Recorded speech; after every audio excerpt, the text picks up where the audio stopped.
Well, I'm not so sure that I decided to write the book so much as the book decided to be written. I'd been asked for many years about writing a book and everything, and actually started several times to write a book, but apparently it just I hadn't at that point lived the entire life I was supposed to live before writing this book, and now I feel like I have, and it was just the right time.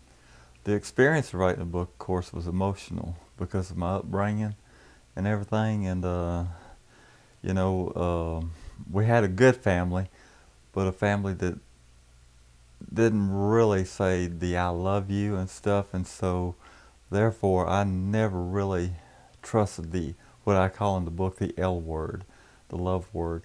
And so, I would have days, I would write things that would make me smile, and other things days I would write things that would just, bring a tear to my eye. My life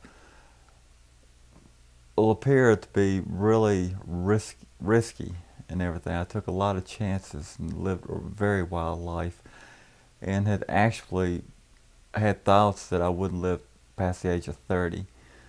Um, and that by hiding all the things that I had buried for years inside of me, and not letting them out, how harmful they were to myself, and and the freedom that I found when I finally became able to just release all that and let it go, because it will eat you from the inside out. It will make you very unhealthy, which I was for a long time, until I learned that a positive attitude and everything can actually heal your body, as it's done mine. A lot of my health has changed in many ways just because of the freedom, and the positive attitude, and the chance to say, this is me, this is who I am, and walk out into public and hold my head up and everything. And so my advice would be, let it go. Even though transgendered people are looked upon as being different, everybody's different in one way or the other. We all have our differences. It's just some may stand out a little bit more than others.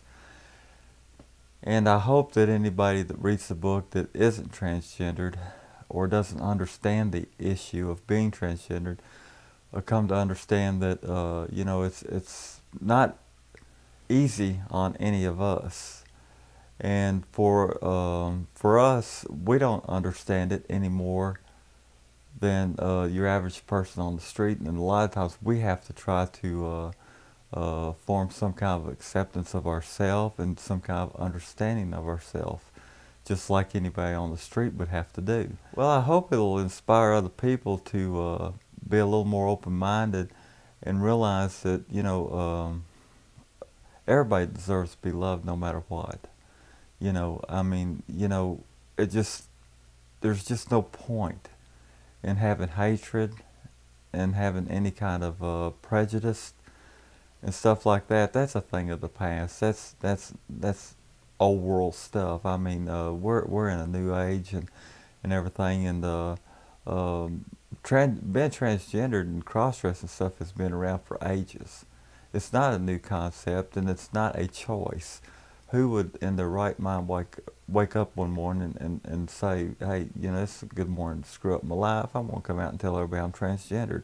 You just don't do it. It's not a choice, and I hope people will learn that being gay and transgender and such is not a choice, but it's just merely the way you're born. It's just I can't help being who I am any more than you can help being who you are.